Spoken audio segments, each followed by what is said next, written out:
I tell people, if you're not going to vote for yourself, vote for your community, for your friends, for your family, for anyone and everyone who accesses these resources. It truly affects all of us.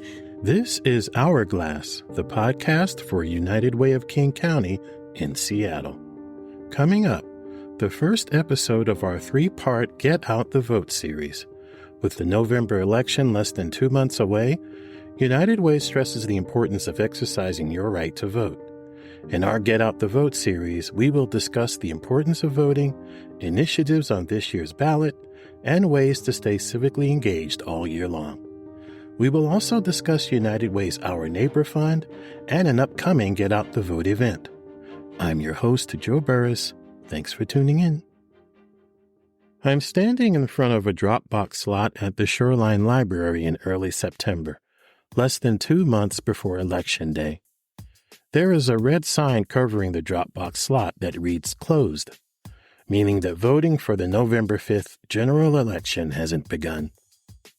But 18 days prior to November 5th, this box will open, and you'll see folks dropping by during all hours of the day casting their votes. Some just before entering the library, some before work, some after work, some after dropping kids off at school or toward the end of a morning jog, or a night at the club. They'll be eager to vote, but few will be in a hurry, as they can drop off their ballots any time before 8 p.m. on Election Day. Those who don't make it to one of the 600 drop boxes statewide can drop off their ballots at the post office or at a mailbox as long as they're deposited or postmarked on Election Day. The abundance of drop boxes, the Postal Service option, and a registration process that allows people to register to vote in person on Election Day makes Washington one of the easiest states in the nation to cast a ballot. During every election cycle, what you see here on Election Day scarcely stands out from that of any other day. In fact, sometimes you wonder whether folks here realize how easy their voting process is. What you don't see here are accounts of voter intimidation like those reported in Florida during the 2016 election. According to the Washington Post, the Lawyers Committee for Civil Rights Under Law reported people using megaphones to intimidate would-be voters in Miami-Dade County, and folks in Hollywood, Florida, hovering around individuals as they entered polling sites. Some people, they said, left without voting because they didn't feel safe. Or you won't experience challenges to casting a ballot like folks did in Georgia during the 2020 election. According to NPR, 9 counties in metro Atlanta account for nearly half of the state's active voters, but less than 40% of the state's polling places. That means that during the 2020 election, some people waited outside polling stations for hours, only to be turned away when the deadline to cast a ballot ended before they got inside. Our easy voting process is one of the reasons why, according to Statista, Washington ranked 5th among all states for voter turnout rate in the 2020 election. But those numbers belie the fact that not everyone in our state comes out to vote in large numbers. Often, young people and people of color are less likely to vote than their counterparts, which means they're not choosing the people who make decisions that directly affect their everyday lives, including lawmakers who set their insurance rates, those who determine what is taught in their children's schools, and the person occupying our state's highest office. That is why Hourglass United Way is proud to launch this 3-part series on civic engagement. Our Get Out the Vote series begins with this week's episode on the importance of voting and why every election and every vote counts. In October, we will discuss initiatives on this year's ballot, and in November, we will talk about how you can stay civically engaged all year long. For this week's episode, we've invited United Way Systems Change and Public Policy Director Amanda Sandoval and United Way Systems Change and Public Policy Coordinator Nancy Liu to lead our discussion. Amanda begins our conversation with an overview of our state's current voting landscape. I would say we're getting better across the state. So one thing I did want to uplift is something called a super voter. And so those are voters who vote in every primary, general, and special election every single year. But I would say for Washington State, it really varies as far as a primary election versus a general election. And also, I think the biggest difference in electoral turnout is between a presidential election year and a non-presidential election year. So, looking at some of the numbers here, we know that in 2023, last year's general election, which there was not a presidential candidate on the ballot, only 36% of Washington state registered voters voted. Compared to 2020, which was a presidential year, 84% of registered voters voted. So 36% versus 84%. That's a huge gap. Why is that? I think a lot of people kind of have this idea that voting doesn't matter, and a lot are just spurred to vote when it's such a big year, like a presidential election year. But really, we know that it's important to vote every single year, every single election, because there's issues on the ballot every year that affect us and our communities and the things that we care about. And every year you're voting for people to represent you and to, go and advocate on your behalf and issues that you care about, whether that be education, transportation. It's really interesting to see the numbers. And I would say what we know across the nation here in Washington state is that the electoral tends to be older and white. And so looking at Washington state's numbers, last year's general election, so last year, 2023 November, 40% of all the voters were white. And then the next group was 21% of voters were AAPI.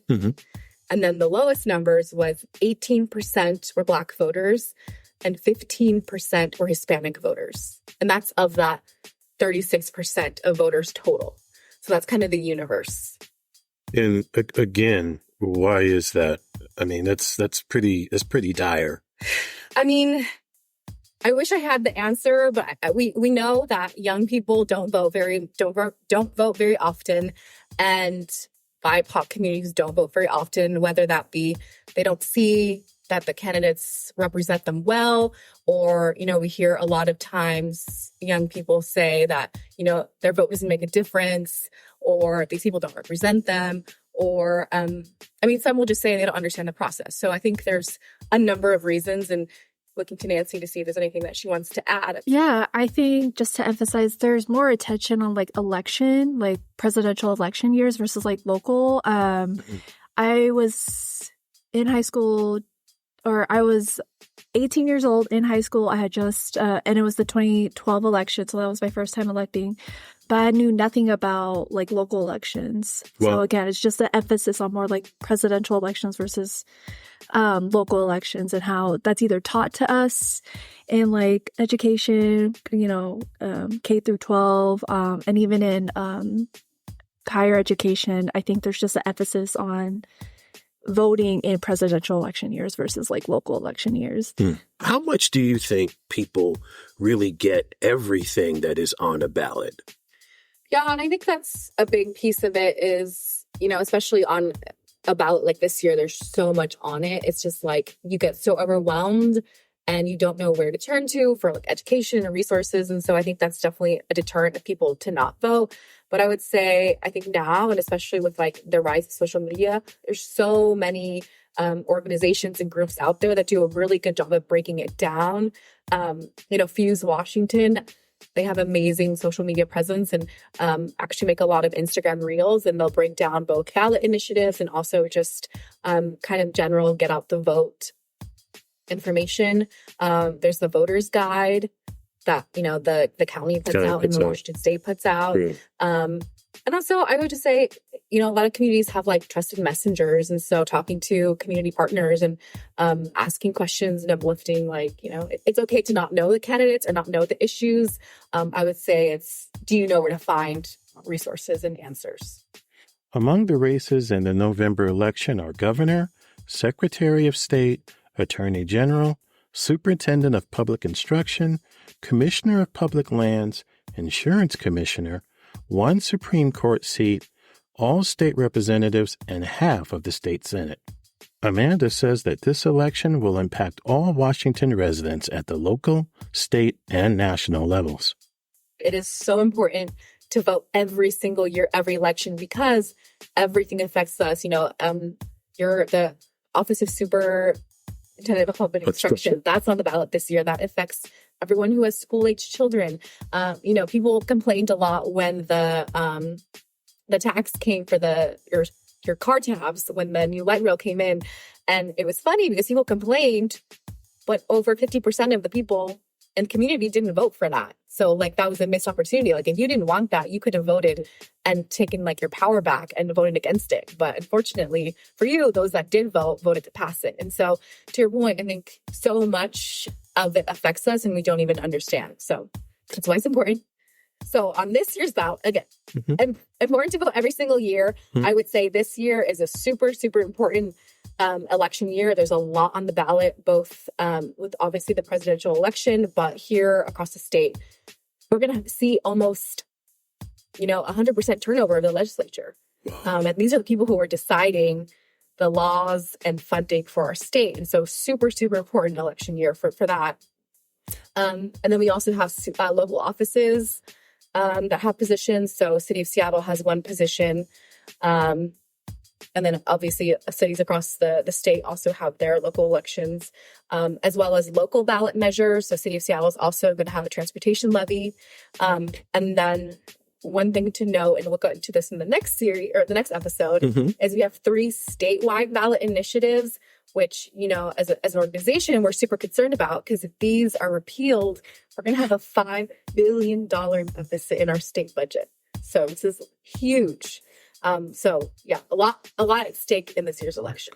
And I know that we supported and advocated for a lot of policy that did make it in the state legislature and a lot that didn't. But I think one in particular was around the child restraint law. Can you just talk about, given the fact that we're going to have that much of a turnover, what chances do we have of seeing some of this legislation come back? What will this legislature be dealing with? And what are some of the things that our listeners, United Way, people in this space that we're in should be looking out for? Yeah, I would say, on our agenda for 2025, a lot of the items are what we like to call legacy items. So they are coming from last year's previous agenda and maybe they died. And so we're hoping to revive them. And luckily here, you can bring it back the next session. And so a lot of the items will look the same, including banning isolation and restraint in K through 12 school system.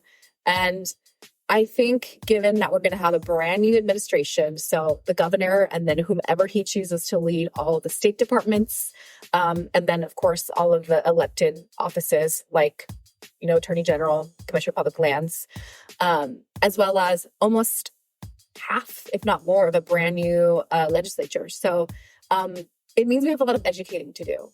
So some of these legislators will be returning from previous seats, and some are going to be brand new and don't know United Way County and don't know the priorities and bills that we've worked on. And so I think across the state, we've been talking with partners about how do we strategize and have a cohesive advocacy ask, because we are dealing with a brand new administration. And so really working together and uplifting our priorities and our community's priorities, and really just focusing on doing a lot of educating about our bills, how it affects our communities, funding streams. And then also, we already know it's going to be a really hard budget year.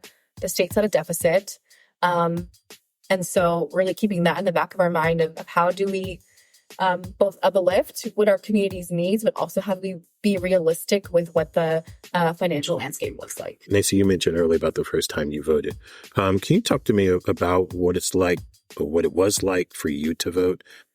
It was easy for me to register. Once I turned 18, got my driver's license, registered right there. But I didn't know much about levies. I didn't know much about, again, local elections. And again, it was just an emphasis on presidential elections.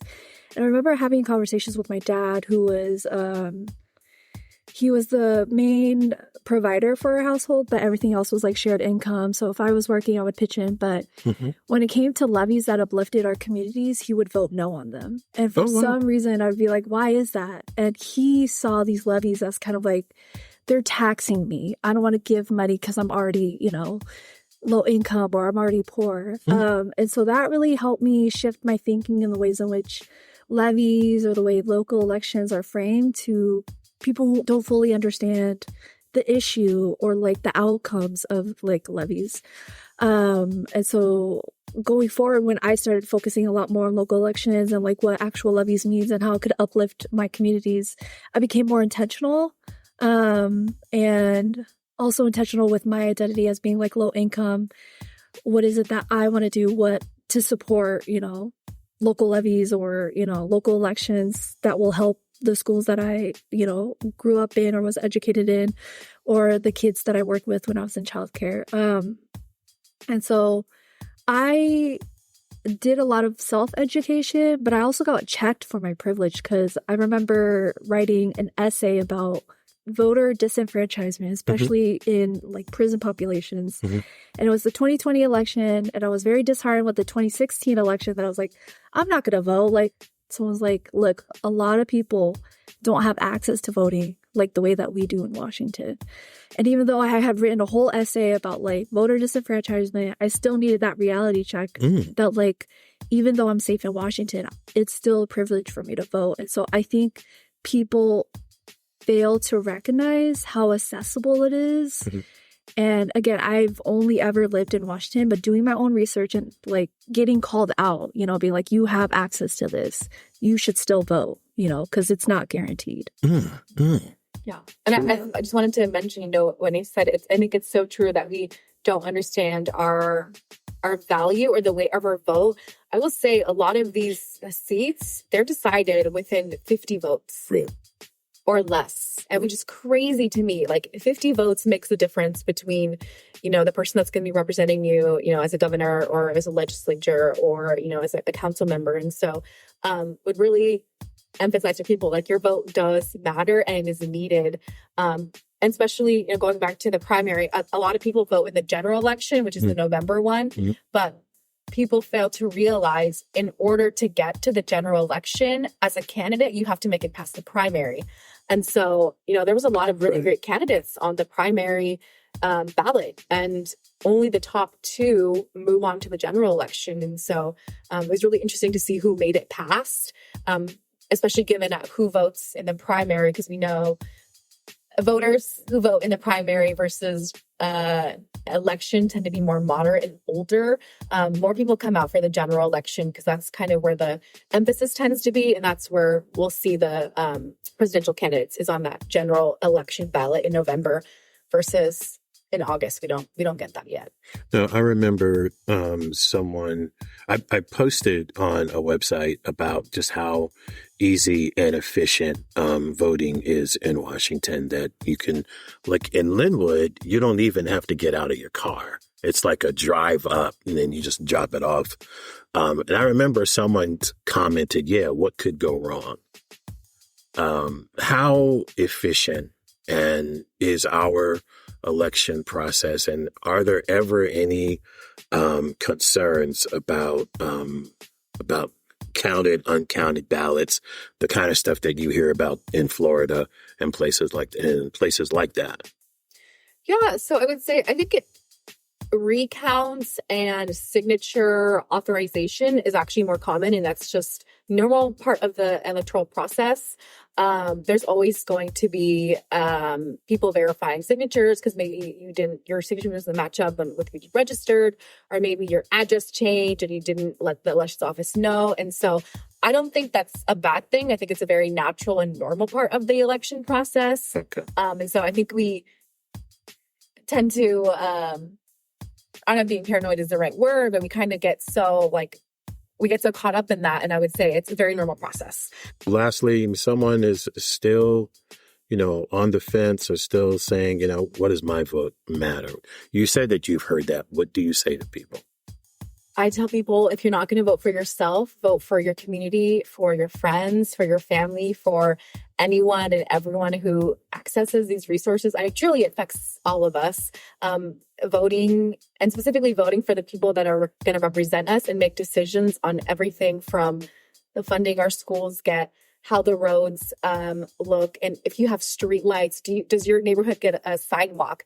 That is all decided by the person that you elect to represent you at the legislature, and that's also based off the taxes and levies that you approve or disapprove. And so if you're not going to vote for yourself, vote for your community and vote for everyone else who needs and relies on these services.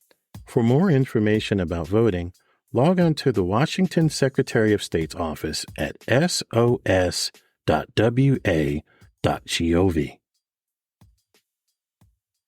Our neighbors are doing their best to keep food on the table, but it's not been easy. During the COVID-19 pandemic, grocery prices rose to their biggest increase in 50 years. Most of the federal dollars that addressed the food crisis during the pandemic are gone, but grocery bills remain high. That's why United Way of King County has launched the Our Neighbor Fund to invest in strategies that will feed families in the coming year. Our Neighbor Fund will help expand our home grocery program to provide 5,000 families with free groceries each week. And it will help an additional 100 schools in King County implement the Breakfast After the Bell program, impacting 49,000 students. We're asking you to please make a gift to the Our Neighbor Fund so that we can serve more of our neighbors. For more information or to make a donation, log on to uwkc.org/donate. Join us for the civic engagement event, Get Out the Vote, Your Voice Matters, at the Langston Hughes Performing Arts Institute in Seattle on September 25th at 6 p.m. Co-hosted by YPC Seattle, United Way of King County's Emerging Leaders 365, Seattle Metro Chamber's Young Professionals Network, and Young Nonprofit Professionals Network. The event will feature discussions with local and civic leaders about the critical role of voting, the significance of local elections, and key issues on the ballot. For more information, log on to uwkc.org/events. At United Way of King County, we are working side by side with communities to build an equitable future for everyone. Hourglass United Way is a podcast that highlights how we and our partners spend time making a difference in our communities. Our work is made possible by the generous donations from people like you. Please send comments and suggestions about our podcast to hourglassunitedway@gmail.com. To learn more about our work or to support United Way, log on to uwkc.org. I'm your host, Joe Burris. Thanks for listening. Until next time.